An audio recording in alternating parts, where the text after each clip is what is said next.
Qabate dhufe seenaa Cristiano Ronaldooti. Cristiano Ronaldo ni beektu taphataa addunyaarraa baay'ee beekamaa fi baay'ee jaalatamaadha. Egaa seenaa isaa kanarraa waan guddaa akka baratan abdii guddaan qaba. Akkasuma seenaan isin qabatee dhufe kuni seenaa isaa keessa rakkinoota guddaa akkamitti darbe akkasuma iddoo guddaa kana rakkinoota akkamii keessa darbeet iddoo guddaa kana badhaasota gurguddaa kan argachuu danda'e kan jedhu isin qabatee dhufeera. Na waliin turuu hin irraanfatinaadha. Egaa Cristiano Ronaldoon maatii keessarraa argame. Cristiano Ronaldo jechuun abbaan isaa biqiltuu kunuunsuun kan jiraatu yoo ta'u haati isaa nyaata bilcheessuun jiraattu ture. Egaa Cristiano Ronaldoon daa'imummaa isaarraa kaasee kubbaa miilaa baay'ee jaalata ture. Kana kan ibsu ammoo waggaa 8 ta'ee ta'u kubbaa miilaa eegaluu isaati. Waggaa 8 ta'ee kubbaa miilaa carqee irraa hojjetee ta'u taphachaa ture. Even if kophee hin qabu ture. Kophee maatii isaarraa yookaan immoo kan abbaa isaa kan fira isaa fudhachuudhaan kubbaa kana taphachaa ture. Egaa asirraa maal hubannaa? Cristiano Ronaldoon jireenya isaa keessatti waan jaalatu baay'ee hojjechuu isaarraa kan ka'e akkasuma immoo jabaatee hojjechuu isaarraa kan ka'e iddoo guddaa kana ga'eera jechuudha. Aarsaa guddaa kaffaleera. Fakkeenyaaf barnoota isaa dhiisetoo yeroo baay'ee fooddaarraan ba'uudhaan kubbaa taphachuu ni beekama ture. Akkasuma hojii mana isaa hoggaa hojjetu maatii jalaa dhokatee fooddaarraan ba'ee kubbaa taphachuudhaan baay'ee ni beekama ture. Kuni maal argisiisa? Cristiano Ronaldoon jireenya isaa keessatti baay'ee waan jaalatuuf aarsaa guddaa kaffaluu isaati jechuudha. Kanarratti dabalatee yeroo baay'ee Cristiano Ronaldoon kan beekamu yeroo daa'imummaa isaatti dhukkuba onneetiin qabamee ture. Egaa yeroo dhukkuba onneetiin qabame kanatti doktoroonni maal jedhaniini inni filannoo ati qabdu kubbaa dhiisudha. Filannoo inni lammataa immoo onneen kee sarjarii hojjetamu yookaan immoo yaalamuu qaba jedhaniin. Egaa Cristiano Ronaldoon iddoo kanatti filannoo guddaatu dhiyaateef baay'ee jireenya isaa keessatti riiskii guddaa kan qabu yookaan immoo balaa guddaa irraan geessuu kan danda'udha. Egaa maatiin isaa yeroo kana maal jedhaniini doktorootaan kuni salphaadha. Kubbaa dhiisuun salphaa waan ta'eef kubbaa akka dhiisu ni goona jedhaniin. Cristianoon garuu yeroo kanatti ni dide. Sababni isaa kubbaa baay'ee jaalatu waan ta'eef akka kubbaa waan jaalatu waan hin qabneef filannoo isa lammataa fudhate. Kana jechuun onneen isaa sarjarii akka hojjetamu filate jechuudha. Egaa yaada asitti jireenya isaa keessatti deebisee maal jedhanii seetan doktoroonni onneen isaa kun yeroo sarjarii hojjetamu feelii ta'uu danda'a, kufuu danda'a. Kanaaf carraa du'uu qaba jechuudha. Garuu inni riiskii kana fudhateetoo onneen isaa akka sarjarii hojjetamu godheera jechuudha. Egaa nuti immoo jireenya keenya keessatti waan jaalannu tokkoof waan hojjennu tokko haga kana jaalachuu ni dandeenya. Aarsaa guddaa haga kana kaffaluu ni dandeenya. Of gaafadhaame baay'ee riiskii guddaadha. Kanaaf yeroo kanatti inni riiskii kana fudhatee onneen isaa fayyeetoo gara kubbaatti deebi'ee jechuudha. Kubbaa taphachuu isaa itti fufee. Egaa Cristiano akkuma beektan akka addunyaatti badhaasota gurguddaa fudhateera. Akkasuma akka biyyaatti FIFA baalaandoorii fi akkasuma naannawa isaarratti wantoota baay'ee fudhachuudhaan yookaan immoo badhaasa baay'ee fudhachuudhaan kan beekamudha jechuudha. Egaa Cristianoon waan salphaa keessa darbee miti iddoo kana kan ga'e nutis jireenya keenya keessatti waan jaalannuuf aarsaa kana kaffaluu qabna.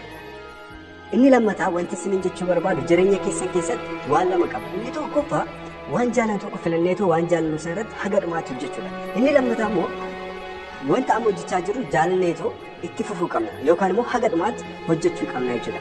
Yoo kana lamaan hin goone jireenya keenya keessatti carraan nuti milkaa'uu baay'ee xiqqaadha jechuudha. Kanaaf haga dhumaatti yaaluu qabna. Waan jaalannu tokko hojjechuu yookaan immoo waan hojjenne sana seeraan jaalanneetoo haga dhumaatti yaaluudha.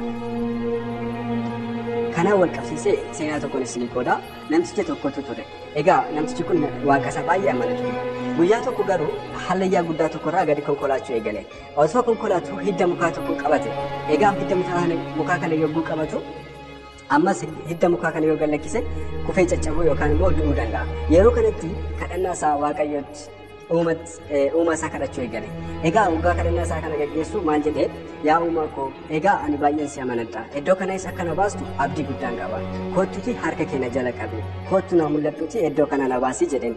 Waaqes dhufee itti mul'ateetoo egaa ilma koo kottu harka koo jala qabeen jiraatu harka koo irratti bu'ee jedheen. Namtichi ni rifate ni shakke baay'ee sodaate keessa akkasuma miirri isaa ni jeeqame. Maal inni hin amanuu dadhabe. Yaa waaqa koo ani hidda kana gallakkisuurra ati dhufteetoo harka keetiin na baasuu wayyaa jedheen. Egaa amantaa namticha kanaa ilaala shakkii inni qabu. Dura hin amana ture. Har'a garuu rakkina keessatti shakkii inni qabu ilaaluu dandeessu. Kanaaf jireenya keenya keessattis amantaan keenya guyyaa hunda guyyaa biraa osoo hin taane guyyaa rakkoo irratti baay'ee qoramna. guyyaa rakkoo irratti qorumsa sana yoo dabarre garuu wanta barbaanne wanta galmaan ga'uu barbaanne sana argachuu ni dandeenya jechuudha. Egaa namtichi kun osuma shakkuu gallakkisee garuu seenicha ni beektu yoo ta'e uumaan isaa harka isaa jala qabuudhaan fayyiseera jedhama. Egaa amantaa keenya irratti shakkuu hin qabnu. Kanaaf Kiristaanoo Roonaaldoonis seenaa keenyatti yoo deebinu jireenya isaa keessatti wanta yaade sana waan jaalate sana haga dhumaatti amaneetoo riskiiwwanii fi balaa garaagaraa fudhachuudhaan haga dhumaatti hojjetee galma ga'uu danda'eera jechuudha. Kanaaf isinis jireenya keenya keessatti haala kanaan waan hojjettan yookaan immoo waan jaalattan tokko faana deemuu qabdu jechuudha. Egaa wanti biraa inni jireenya keenya keessatti yeroo baay'ee darbuu hin dadhabne waan tokkodha. Waan tokko yaallee duubatti deebi'uudha. Egaa Kiristaanoo Roonaaldoon jireenya isaa keessatti waggoota dheeraadhaaf osoo galma hin ga'iin dura hojjechaa ture. Baay'ee aarsaa guddaa kaffalaa ture. Galma osoo hin ga'iin yoo xiqqaate waggaa 5 waggaa 7 waan tokko osoo hin argatin leenjii isaa jabaatee hojjechaa ture. Maal jechuudha kuni haga milkii isaa bira ga'utti haga osoo bu'aa tokko hin argatin waggaa 5 waggaa 7 aarsaa kaffaluun waan salphaa miti. Mee nuti guyyaa tokko guyyaa lama waan jaalannuuf aarsaa ni kaffallaa yookaan immoo wanta hojjennuuf jabaannee haga dhumaatti hojjechuudhaaf aarsaa ni kaffallaa mee of ilaallu. Kanaaf jireenya keenya keessatti waan jaalannu tokko yookaan immoo waan qabanne tokko haga dhumaatti yaaluu qabna jechuudha. Maal jedha seetan barreessan tokko winners never quitter never wins. Kan mo'atu duubatti deebi'u kan duubatti deebi'u immoo mo'achuu hin danda'u jedha. Egaa seenaa tokkoon isinii qooda qamalee tokko jira. Qamaleen tun aappilii tokko argite. Aappilii kana qabachuudhaaf baay'ee olu taalte yeroo baay'ee. Olu taaltee waan sana qabachuu dadhabde. Ammallee ni yaalte waan sana garuu qabachuu hin dandeenye. Gara dhumaatti maal jette egaa aappiliin kun bosaadha yookaan immoo aappiliin kun kan hin nyaatamne maafan olu taaluun na barbaachisa jettee of amansiistee ofitti himteetoo waan sana dhiistee deemte jechuudha. Nus jireenya keenya keessatti yeroo baay'ee waan tokko ni yaalla waan sana yaalletoo maal jennaa ofitti waan tokko himneetoo sababa ofiif keenyee duubatti deemna jechuudha. Kuni anaaf miti jalqabas na yaala jedhani malee ani wanta nana jaaladhu miti yookaan immoo wanta ani galmatti hin ga'uu danda'u miti. Kanaaf durumaan hin yaala jedhee sanani malee haga dhumaatti deemuuf miti jenneet soba ofitti himna jechuudha. Subconscious mind keenya soomna jechuudha. Egaa kanaaf wanti ta'uu qabu garuu jireenya keenya keessatti waan jalqabne tokko haga dhumaatti yaaluu qabna jechuudha. Tole seenaa isaa kanarraa akka waan guddaa barattan abdii guddaan qaba. Egaa seenaa kana akkuma dhaggeeffattan baay'ee kan nama ajaa'ibudha. Nuti garuu hin amannu jireenya keenya keessatti yeroo baay'ee maaliif wanta barbaanne tokko argachuudhaaf aarsaa guddaa akka kaffaluu qabnu waan guddaa nu baasisuu danda'udha.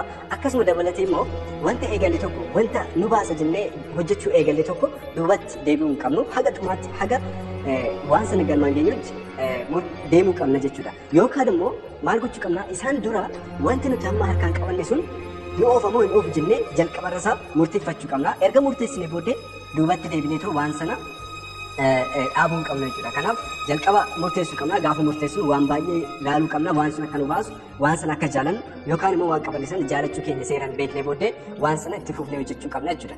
Yoo kana goone wanta barbaanne sana galmaan ga'uu ni dandeenya. Kanaaf seenaa kanarraa waan guddaa akka baratan abdii guddaan qaba. Chaanaalii kana subscribe gochuun dagatinadha. Egaa afaan Oromootiin seenaawwan isin kaka'umsa isiniif ta'u jireenya keessan keessatti baay'ee isin gargaaru isiniif qabadhee nan dhufa. Like subscribe gochuun hin irraanfatinadha. Akkasuma hiriyoota keessan share gochuun hin irraanfatinadha. Dabalataan komentii irratti seenaa isiniif hojjetamuu barbaada. Yookaan immoo jireenya keessan keessatti wantoota rakkina isiniif ta'u irratti viidiyoo isiniif akka hojjetamuu barbaadan komentii irratti akka nu beeksisan isin jedha.